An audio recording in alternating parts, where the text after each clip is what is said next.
Honorables magistrados, representantes del sector salud, sociedad civil, señoras y señores, recordando que Pacientes Colombia es un movimiento de la sociedad civil creado en 2009, conformado por 203 organizaciones de pacientes y usuarios a nivel nacional.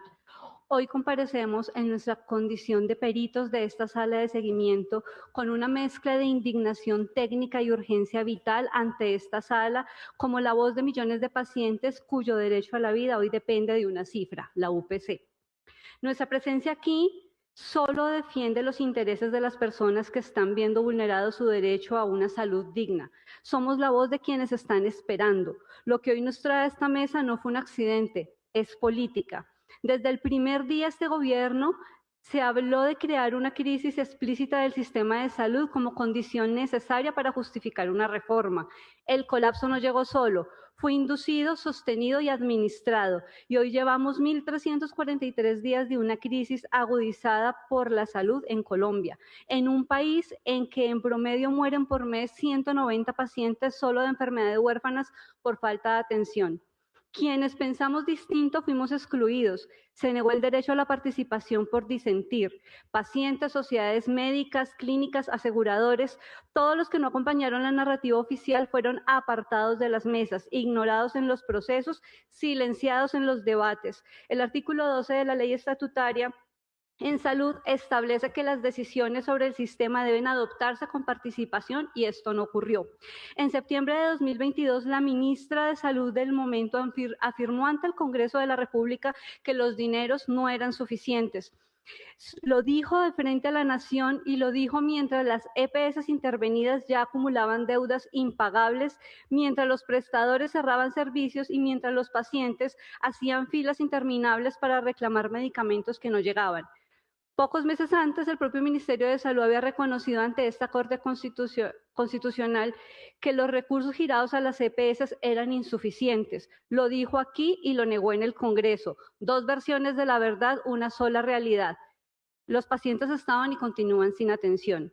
En abril de 2024, que inicia el proceso de intervención de la nueva EPS, con esta decisión se dispara el drama humanitario de la salud que vivimos hasta hoy.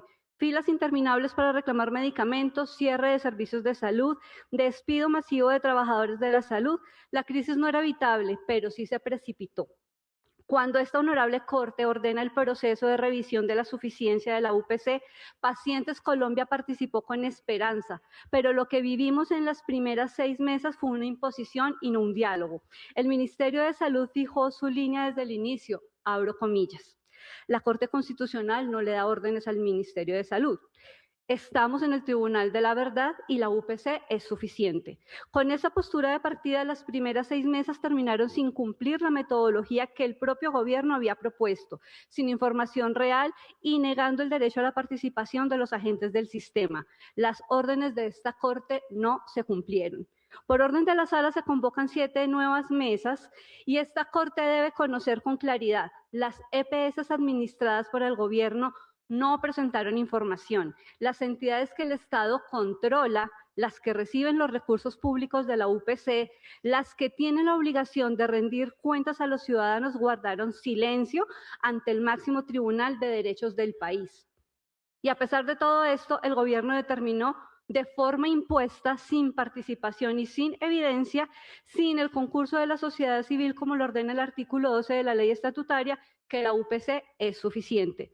Nos preguntamos, señores magistrados, si la UPC es suficiente, ¿por qué las EPS intervenidas no cumplen con la prestación del servicio? Si no se entregan los medicamentos, si no se agendan las citas, si no se autorizan los procedimientos, el sistema no cumple con su premisa y al final los números pueden cuadrar y los pacientes siguen sin atención.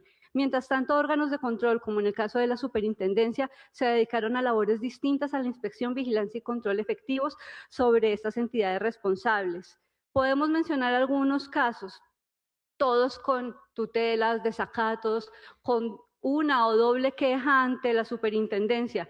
Por ejemplo, la señora Nora Elvicia Coca Ruiz padece de discopatía degenerativa, artrosis y osteoporosis. Lleva 595 días esperando sus medicamentos. La señora María Morelia Alzate vive con osteoporosis, hipertensión, diabetes al mismo tiempo y lleva 452 días sin acceso a 4 medicamentos. El señor Álvaro de Jesús Bermúdez Molina tiene hipercolesterolemia y lleva 413 días sin acceder a sus medicamentos y sin cita de cardiología. Ha radicado varias quejas ante la Supersalud. María Bernarda Jaramillo, 343 días esperando su tratamiento. Ana Elvira Velázquez, 319 días sin poder acceder a una cita de endocrinología, neurología ni geriatría. El señor Santos Baloy Ruiz con miocardía tiene 245 días sin su medicamento. Jorge Duque con cardiopatía, 236 días. El señor Hernando Agudelo con cardiomiopatía isquémica, 225 días esperando. En total, podemos decir 1.387 casos en este momento documentados con más de 200 días de espera, todos con quejas radicadas y conocidas por el sistema y ninguna atendida. La salud debería ser el derecho más humano en Colombia, y es el derecho más vulnerado por el mismo Estado. Señores magistrados, esta mesa técnica existe porque el sistema falló. El auto 2049 de 2025 declaró el incumplimiento general y hoy, con 1.343 días de crisis acumulada, EPS intervenidas que no prestan servicios, un gobierno que impone conclusiones, órganos de control que tienen otras acciones y pacientes que tienen nombre y diagnóstico y días contados en este listado. Ahora, constitucional y procesalmente hablando, el Ministerio de Salud ha incurrido en un desacato material, contumaz y sistemático. El auto no fue una sugerencia de la Corte, fue una orden judicial para corregir la suficiencia de la UPC basada en evidencia. Sin embargo, honorable magistratura, el Ministerio ha sustituido el cumplimiento de esas órdenes por una puesta en escena mediática. Estamos ante el fenómeno de la contumacia administrativa. La orden de la Corte no fue reunirse para discutir, la orden fue recalcular y ajustar la UPC bajo el presupuesto jurídico ya declarado de insuficiencia para el 2024. Ignorar esta premisa, señor ministro, es ignorar el imperio de la Constitución. Podríamos hablar de la cronología de todo lo que en nuestra labor como peritos hemos hecho en este tema en puntual a la Corte, que va desde el momento 1 del desacato que pedimos petición de sanción, informes, alertas y demás, de las cuales podemos decir que hay constitucionalmente vicios de procedimiento, porque se dio falta de concertación, simulación de participación, opacidad de la información y exclusión técnica. Eso también es un vicio de la ejecución aparente. El Ministerio ha viciado el proceso de cumplimiento al incurrir en una contradicción lógica y jurídica. Ha partido de la premisa de que la UPC es suficiente cuando este tribunal ya determinó todo lo contrario. Desde la perspectiva del bloque de constitucionalidad, el incumplimiento del Ministerio está violando el principio de no regresión.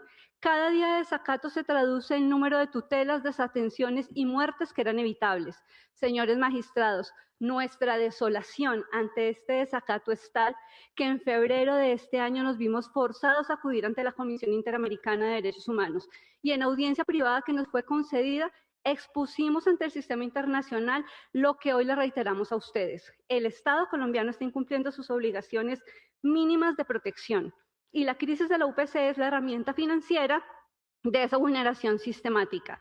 Cuando un movimiento social como el que nosotros representamos debe salir del escenario nacional para buscar protección, es porque el diálogo interno, ese que el ministro fingió en las mesas, ha muerto. Termino con una solicitud urgente ante la renuencia del Ministerio y pedimos a esta honorable sala. Primero, que se declare el incumplimiento total y arbitrario de las órdenes al auto 007 y 2049 de 2025 al verificarse que el Ministerio actúa bajo una premisa contraria a la orden de la Corte. Segundo, imponer las sanciones de multa y arresto previstas en el decreto 2591 al señor ministro por falta de diligencia y la obstrucción al cumplimiento del fallo. Tercero, una orden de ajuste inmediato que se ordene un ajuste provisional de UPC en un porcentaje técnico mínimo, mientras una comisión independiente ajena al sesgo que tiene el Ministerio puede realizar un cálculo final para evitar el colapso inminente del sistema. Cuarto, una compulsa de copias a la Fiscalía y la Procuraduría por posible fraude a resolución judicial y las respectivas faltas disciplinarias.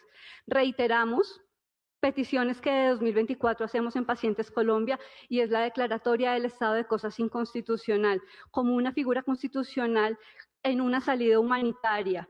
No es una medida extrema, es el reconocimiento de que la violación del derecho a la salud es masiva, sistemática, estructural y que requiere una intervención igualmente estructural por parte del máximo guardián